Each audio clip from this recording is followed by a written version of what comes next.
새벽 기도로 나오신 성도님들을 주님 이름으로 환영합니다. 함께 샘물의 기도로 기도하시겠습니다. 먼저 우리의 믿음을 고백합니다. 내가 여호와를 항상 내 앞에 모시며 그가 나의 오른쪽에 계심으로 내가 흔들리지 아니하리로다. 아멘. 우리의 생명이신 하나님, 오늘도 하나님의 은혜로운 돌보심 가운데 살게 하옵소서. 왕이신 하나님을 모시고 살아가는 귀한 하루가 되게 하시고 하나님과 동행하는 기쁨이 충만하게 하옵소서. 교회를 위해 기도합니다. 내가 주의 이름을 내 형제들에게 선포하고 내가 주를 교회 중에서 찬송하리라. 아멘. 우리를 주의 교회로 부르시고 세우신 예수님, 하나님의 살아계심이 선포되는 교회 되게 하시고 주의 아름다우신 이름을 높여 드리는 교회가 되게 하옵소서. 드리는 예배마다 임재해 주셔서 하나님의 영광을 보게 하시고 기도에 풍성히 응답해 주옵소서. 가정과 목장을 위해 기도합니다. 보라, 형제가 연합하여 동거함이 어찌 그리 선하고 아름다운고. 아멘. 가족을 허락하신 아버지 하나님, 우리의 가정에 영적인 질서가 견고히 세워지게 하옵소서. 아버지들의 영적 권위를 세워주셔서 가족들의 필요를 살피며 섬기는 따뜻한 가장이 되게 하옵소서. 어머니들이 현숙한 여인으로서 역할을 감당하게 하시며 경건한 부모를 통해 자녀들이 하나님의 복을 이어받게 하옵소서. 목장 모임을 통해 가정들이 영적인 가족이 되게 하시고 서로를 돌아보며 섬기게 하옵소서. 다음 세대를 위해 기도합니다. 너는 청년의 때에 너의 창조주를 기억하라. 아멘. 다음 세대를 준비하고 시키고 계신 하나님, 우리의 자녀들이 창조주 하나님을 고백하게 하옵소서. 여름에 진행되는 주일학교 사역들을 통해 자녀들이 예수님의 성품을 닮아가게 하시고 세상에서 하나님 나라를 살아가는 믿음의 세대로 세워지게 하옵소서. 청년들의 학업과 진로, 결혼과 취업 또한 인도해 주옵소서. 나라와 선교를 위해 기도합니다. 우주와 그 가운데 있는 만물을 지으신 하나님께서는 천지의 주제시니 손으로 지은 전에 계시지 아니하시고. 아멘. 온 세계를 보존하시고 통치하시는 하나님, 우리나라를 긍휼히 여겨주셔서 하나님의 기쁘신 뜻이 사회와 문화, 정치와 경제 모든 영역에 나타나게 하옵소서. 백신이 원활히 공급되어 집단 면역을 이루게 하시고 사회가 안정되게 하옵소서. 우리에게 허락하신 선교의 사명을 감당하여 어두운 세상을 비추는 빛이 되게 하옵소서. 오늘도 모든 샘물 성도들의 형편을 돌보아 주시고 동행해 주옵소서. 예수님 이름으로 기도합나이다. 아멘. 오늘 우리에게 주시는 하나님 말씀은 예레미야 44장 20절에서 30절까지 말씀입니다. 함께 교독하시겠습니다. 예레미야가 남녀 모든 무리 곧 이 말로 대답하는 모든 백성에게 일러 이르되 너희가 너희 선조와 너희 왕들과 고관들과 유다 땅 백성이 유다 성읍들과 예루살렘 거리에서 분향한 일을 여호와께서 기억하셨고 그의 마음에 떠오른 것이 아닌가. 여호와께서 너희 악행과 가증한 행위를 더 참을 수 없으셨으므로 너희 땅이 오늘과 같이 황폐하며 놀램과 저주거리가 되어 주민이 없게 되었나니 너희가 분향하여 여호와께 범죄하였으며 여호와의 목소리를 순종하지 아니하고 여호와의 율법과 법규와 여러 증거대로 행하지 아니하였으므로 이 재난이 오늘과 같이 너희에게 일어났느니라. 예레미야가 다시 모든 백성과 모든 여인에게 말하되 애굽 땅에서 사는 모든 유다 사람이여 여호와의 말씀을 들으라. 만군의 여호와 이스라엘의 하나님께서 이와 같이 말씀하시되 너희와 너희 아내들이 입으로 말하고 손으로 이루려 하여 이르기를 우리가 서원한 대로 반드시 이행하여 하늘의 여왕에게 분향하고 전제를 드리리라 하였은즉 너희 서원을 성취하며 너희 서원을 이행하라 하시느니라. 그러므로 애굽 땅에서 사는 모든 유다 사람이여 여호와의 말씀을 들으라. 여호와께서 말씀하시되 보라, 내가 나의 큰 이름으로 맹세하였은즉 애굽 온 땅에 사는 유다 사람들의 입에서 다시는 내 이름을 부르며 주 여호와의 살아계심을 두고 맹세하노라 하는 자가 없으리라. 보라, 내가 깨어 있어 그들에게 재난을 내리고 복을 내리지 아니하리니 애굽 땅에 있는 유다 모든 사람이 칼과 기근에 망하여 멸절되리라. 그런즉 칼을 피한 소수의 사람이 애굽 땅에서 나와 유다 땅으로 돌아오리니 애굽 땅에 들어가서 거기에 머물러 사는 유다의 모든 남은 자가 내 말과 그들의 말 가운데서 누구의 말이 진리인지 알리라. 여호와의 말씀이니라. 내가 이곳에서 너희를 벌할 표징이 이것이라. 내가 너희에게 재난을 내리리라 한 말이 반드시 이루어질 것을 그것으로 알게 하리라. 보라, 내가 유다의 시드기야 왕을 그의 원수 곧 그의 생명을 찾는 바벨론의 느부갓네살 왕의 손에 넘긴 것 같이 애굽의 바로 호브라 왕을 그의 원수들 곧 그의 생명을 찾는 자들의 손에 넘겨주리라. 여호와께서 이와 같이 말씀하시느니라. 아멘. 오늘의 말씀은 회복의 길입니다. 회복하면 무엇이 먼저 떠오르십니까? 저는 아픈 분들의 모습들이 먼저 떠오르는데요. 여러 중질환으로 또 희귀병으로 여러 또 질병과 고통 중에 계신 여러분들이 어서 빨리 회복되시기를 간절히 바랍니다. 회복이 뭘까요? 회복. 사전에는 원래의 상태로 돌이키거나 원래의 상태를 찾는 거라고 합니다.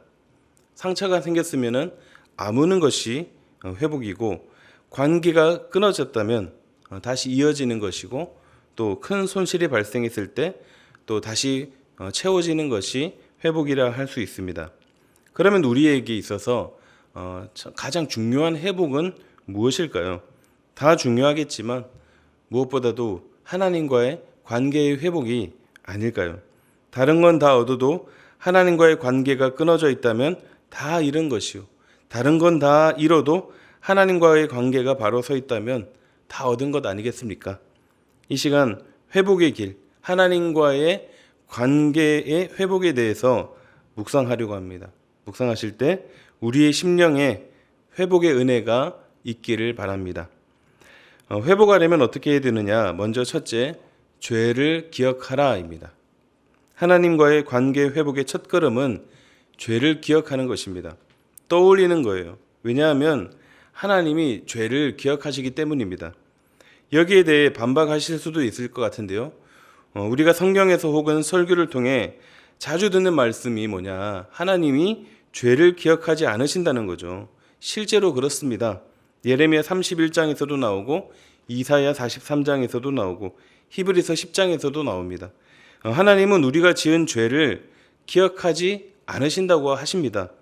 그래서 어떤 사람들은 하나님을 중증 치매 환자라고 표현하기도 합니다. 조금 과한 표현이라서 별로 달가운 표현은 아니지만 어쨌든 그만큼 우리의 모든 죄와 허물들을 다 잊으신다고 하니 참 그것이 얼마나 큰 은혜입니까? 그러나 그것은 하나님이 약속하신 예수 십자가의 보혈로 회복되었을 때를 말하는 것이지, 회복되지 않았는데 그것을 모두 다 잊는다는 것은 아닙니다. 오히려 너무 정확히 기억하십니다. 오늘 본문이 그런 이야기입니다. 애굽으로 피신간 유다 사람들을 향해 예레미야가 선포한 말씀입니다. 21절입니다. 너희가 너희 선조와 너희 왕들과 고관들과 유다 땅 백성이 유다 성읍들과 예루살렘 거리에서 분향한 일을 여호와께서 기억하셨고 그의 마음에 떠오른 것이 아닌가. 하나님이 기억하신다고 하는데요. 그 기억하신다는 내용이 무엇입니까? 그들이 말하는 하늘의 여왕, 즉 우상을 섬기고 제사 지낸 것을 기억하신다고 합니다. 그것도 어디에서 어떻게 행했는지 정확히 다 알고 계셨습니다. 유다 성읍들과 예루살렘 거리에서 분향했고, 그들은 또 제사를 지낸 것뿐만이 아니라 다산과 풍류를 기원하는 명목으로 성적으로도 문란한 의식을 겸했습니다. 즉 하나님의 거룩한 도성이라 할 수 있는 예루살렘의 한복판에서 하나님이 가장 가증히 여기는 우상 숭배를 거리낌 없이 자행했다는 사실이고, 이것을 하나님이 하나하나 다 기억하신다는 것입니다. 그래서 하나님께서 22절에 악행과 가증한 행위를 참으실 수 없다고 그렇게 하십니다. 하나님은 기억하십니다.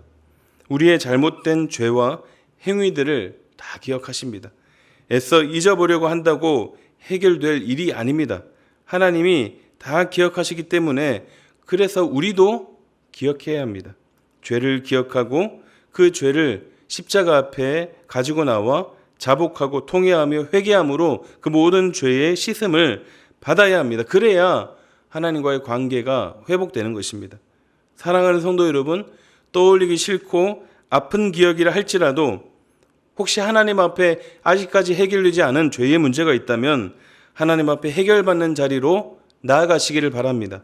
아담과 하와가 선악과를 먹고 하나님이 두려워 낯을 피해 동산 나무 사이에 숨었을 때 그렇게 숨어 있는다고 또 감춘다고 또 있는다고 그렇게 해서 해결될 문제가 아니었듯이 우리의 죄도 기억하고 그것을 자복하고 통회하는 마음으로 주님 앞에 가지고 나와 그 십자가 앞에 가지고 나와 다 해결 받아야 합니다.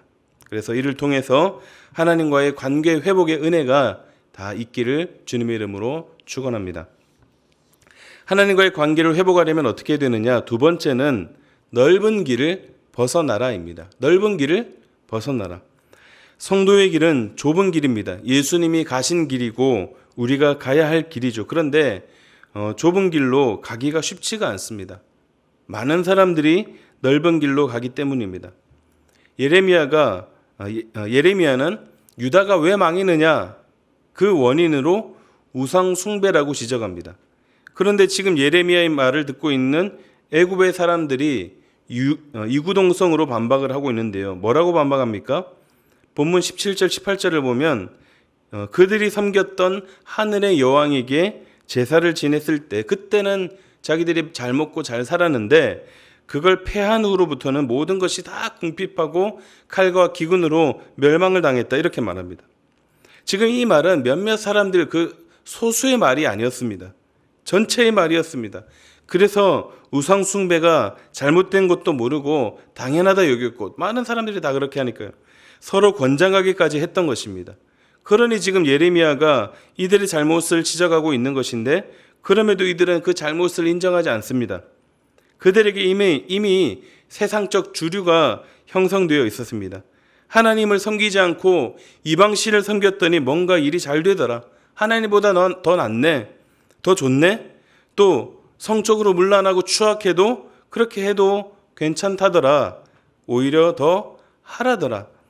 이런 우상 숭배에 오염된 죄악된 가르침과 권면, 주장들 그것들이 그들을 지배하게 되었고 그 모든 죄들을 합리화하게 되었습니다. 넓은 길이죠. 많은 사람들이 가는 길, 편한 길, 가고 싶은 길, 또 가지 않으면 손해볼 것 같은 그런 길, 이런 길이 바로 넓은 길이라는 것입니다.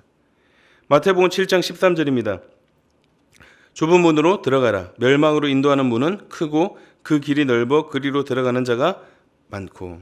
하나님을 경외하는 사람은 세상 사람 모두가 넓은 길을 간다 할지라도 좁은 길, 좁은 문을 택할 줄 아는 사람입니다. 지금도 우리는 세상의 주류들과 싸워야 합니다. 자꾸 넓은 길로 잡아 이끄는 것들로부터 우리는 벗어나야 합니다. 오늘날 좁은 길을 가기 점점 힘든 시대가 되고 있습니다. 모든 것이 편리해지고 다 간편해진 요즘 좁은 길을 가는 사람을 어리석다고 미련하다고 하는 그런 시대입니다. 지금도 많은 사람들이 좁은 길을 떠나 넓은 길로 가고 있습니다. 예전에 우리 교회 파송 선교사님이 한번 오셔서 전한 말씀이 생각납니다. 선교지에 있는 자신보다 여기에는 우리가 더 영적 전쟁이 치열한 선교지에 있는 것이다.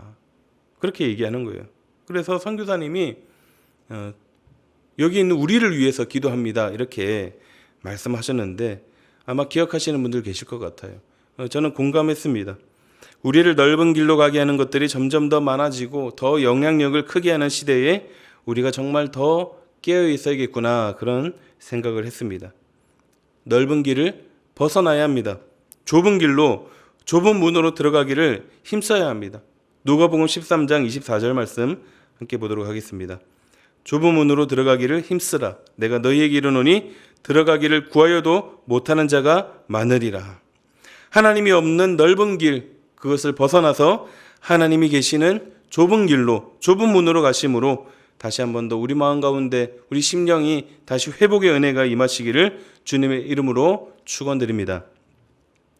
하나님과의 관계를 회복하려면 어떻게 되느냐? 마지막 세 번째는 진리를 따라가라입니다. 진리를 따라가라. 오늘 본문 28절 말씀 함께 보겠습니다. 그런즉 칼을 피한 소수의 사람이 애굽 땅에서 나와 유다 땅으로 돌아오리니 애굽 땅에 들어가서 거기에 머물러 사는 유다의 모든 남은 자가 내 말과 그들의 말 가운데서 누구의 말이 진리인지 알리라. 여기서 하나님께서 유다 사람들에게 하시는 말씀은 이겁니다. 너희들 중에 누구 말이 진리라고 생각하느냐? 애굽이냐? 애굽이 너희를 구원해 줄 것 같으냐? 이제 누구 말이 맞는지 보여주겠다. 내가 너희에게 재앙을 내리겠다고 한 약속이 반드시 이루어질 것이다. 그리고 그것을 증명하는 표징도 주겠다. 그 표징은 바로 애굽 왕 호브라를 원수의 손에 넘겨주겠다. 이렇게 말씀하십니다. 하나님의 강한 진노가 느껴지죠. 성경에 사람이 구해서 주시는 게 아니라 하나님께서 직접 친히 표징을 주시는 경우가 그리 많지는 않거든요. 그렇다면 애굽의 호브라 왕의 죽음을 표징으로 주셨다는 것은 얼마나 이 일에 대한 하나님의 진노가 크신지를 알 수 있습니다. 우리가 살아갈 때 비진리가 진리처럼 보일 때가 있습니다. 비진리가 가진 힘이나 그 영향력이 강해 보일 때가 있습니다. 본문에 하나님께서 호브라 왕을 원수의 손이 넘긴다고 하셨는데 이 호브라 왕이 어떤 왕이냐면 유다 사람들이 하나님을 대신해서 의지해 왔던 사람이라 할 수 있습니다. 왜냐하면 예루살렘이 바벨론으로부터 함락당하기 전에 유다를 도와서 이 바벨론 침공을 저지했던 왕이었기 때문입니다. 그래서 유다 사람들은 이것을 통해서 애굽을 더욱더 의지하게 되었고, 이 호브라 왕이 있는 애굽이라면 바벨론의 그 세력으로부터 우리를 보호해 줄 수 있을 것이다. 그리고 그 바벨론을 무찌를 수 있을 것이다. 이렇게 생각했습니다. 하지만 결론은 어떻게 되었습니까? 예루살렘은 결국 바벨론에 멸망하겠고, 유다 사람들이 그토록 신뢰하고 강하다고 했던 그 호브라 왕은 아무 힘도 없이 맥없이 애굽 내부의 그 부하에 의해 하나님께서 표징으로 주시겠다고 했던 그 약속대로, 예언대로 애굽 내부의 부하에 의해 비참하게 죽임을 당하게 됩니다. 그렇습니다. 비진리가 진리처럼 보일 때 분명히 있습니다. 그럴 때일수록 우리는 더 진리 되시는 예수 그리스도를 따라가야 합니다. 더 강해 보이고 더 잘 될 것 같고 더 맞는 것 같은 그런 생각이 들 때 우리는 다시 한 번 더 예수님을 볼 수 있어야 합니다. 우리 앞에 가신다고 했던 그 예수님, 조금 멀리 이제 거리가 벌어져서 조금 희미해져서 잘 보이지 않는다 할지라도 예수님의 그 뒤를 따라가야 합니다. 혹 완전히 뒤쳐져서 아예 보이지 않는다 할지라도 우리는 그때라도 주님을 다시 한 번 더 힘을 내어 발걸음을 옮겨 주님을 따라가야 합니다. 그것이 바로 우리가 가야 할 진리의 길이고, 그것이 바로 우리가 가야 할 생명의 길이고, 그것이 바로 회복의 길이라는 것입니다. 말씀을 정리하겠습니다. 오늘의 말씀은 회복의 길입니다. 하나님과의 관계를 회복해야 합니다. 죄를 기억함으로써, 넓은 길을 벗어남으로, 진리를 따라감으로 이 회복의 길을 갈 수 있기를 바랍니다. 사실 우리가 매주 드리는 예배마다 그런 회복들이 일어나고 있는 거예요. 그 사회자가 이렇게 멘트를 하지 않습니까? 예수 그리스도의 십자가 보혈이 우리의 죄를 사하시고 우리를 거룩한 주의 자녀로 회복시켜 주십니다. 매주일 예배뿐만이 아니라 우리가 날마다 하나님과의 관계 속에서 회복을 꿈꾸면서 또 회복을 기대하면서 거룩한 주의 자녀로의 회복의 은혜가 임하시기를 주님의 이름으로 축원드립니다. 함께 기도하시겠습니다. 함께 기도하실 때 무엇보다 하나님과의 관계가 끊어지지 않고 늘 이어지도록 하여 주시옵소서. 혹 그렇지 못하다면 회복될 수 있도록 우리 한 번 더 회복을 위해서 기도하면 좋겠습니다. 기도하실 때 또 나의 회복뿐만이 아니라 내 가정의 회복, 또 내 이웃의 회복을 위해서 기도하시겠습니다. 코로나가 계속해서 심각한데 속히 안정될 수 있도록, 또 백신 접종도 잘 원활하게 이루어지고 좋은 효과가 있을 수 있도록 여름 행사들을 위해서 함께 기도하시고 개인적으로 기도하시겠습니다. 기도하겠습니다.